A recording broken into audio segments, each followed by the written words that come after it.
네, 안녕하십니까. 오늘도 일상기도회를 통해서 하나님의 말씀을 나누기 원합니다. 오늘 우리가 함께 나눌 말씀은 창세기 36장 9절에서 43절까지의 본문입니다. 우리는 앞선 본문을 통해서 이 에서와 야곱이 함께하는 장면을 살펴보았죠. 그러나 그들의 함께함이 오래 가지 못했고 상황상 분리될 수밖에 없었습니다. 우리는 이 말씀을 통해서 함께 나눈 것은 하나님이 언약의 계보를 구분하여서 지켜나가시는 것이라 함께 나누었습니다. 오늘 본문은 그 이후에 이어지는 에서의 계보라고 할 수 있습니다. 이 계보가 꽤나 상세하게 기록되어 있습니다. 9절에서 14절 말씀에 보면 에서의 족보가 다시 정리되고 있습니다. 그의 아들들과 손자들이 구체적으로 기록되면서 개인의 이름이 아니라 하나의 민족으로 확장되어 가는 기록이 있죠.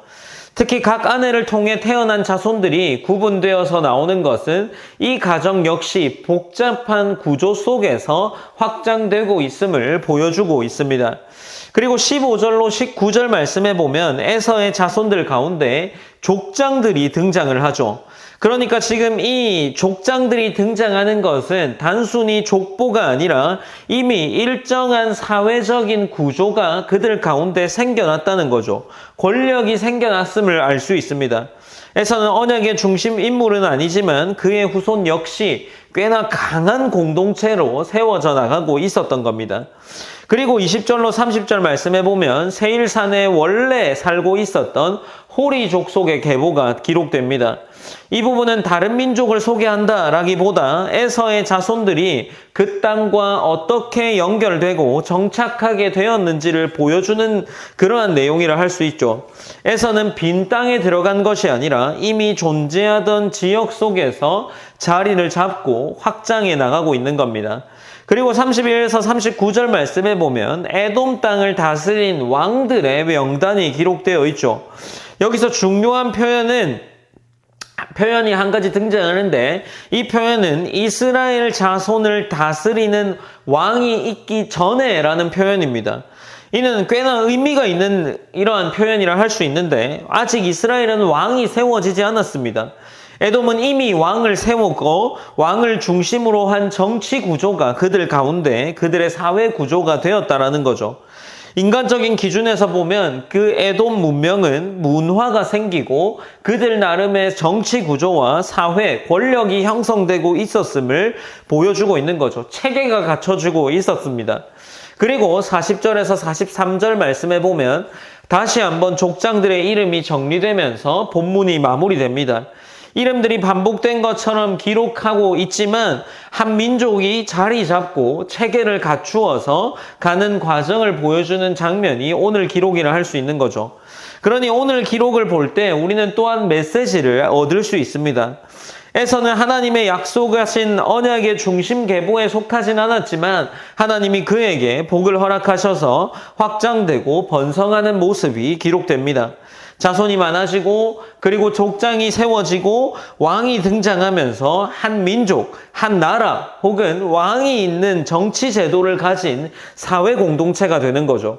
하나님이 언약의 백성뿐만 아니라 모든 역사 속에서도 주권적으로 일하고 계심을 보여줍니다.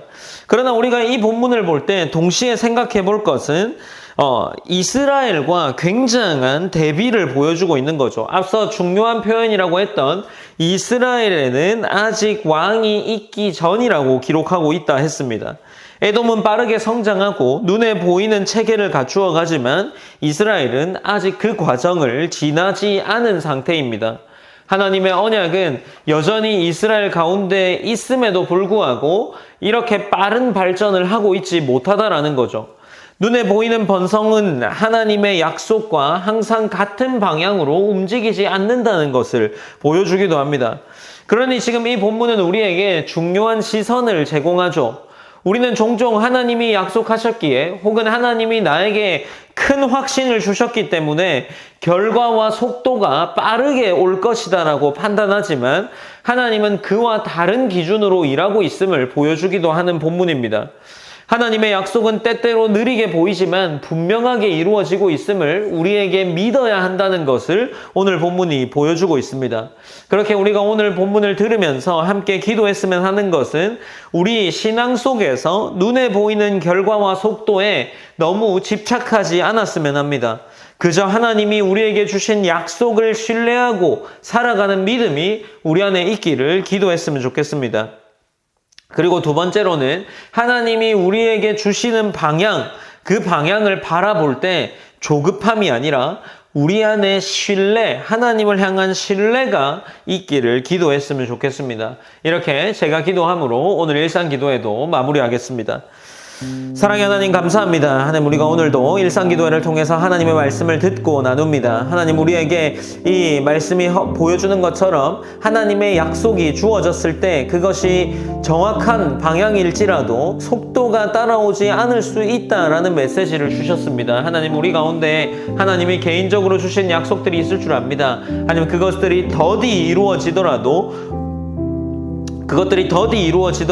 우리 안에 조급함보다 하나님을 향한 신뢰와 믿음이 여전히 변함없이 자리 잡아 있을 수 있는 그러한 신앙이 될 수 있도록 하나님이 함께하여 주시옵소서. 하나님 그리하여서 우리가 하나님께 바른 신앙과 바른 관점으로 변함없이 하나님을 예배할 수 있는 예배자의 자리를 지켜나갈 수 있도록 하나님이 함께하여 주시옵소서. 모든 영광 하나님께 올려드리며 살아계신 예수님의 이름으로 기도드립니다. 아멘.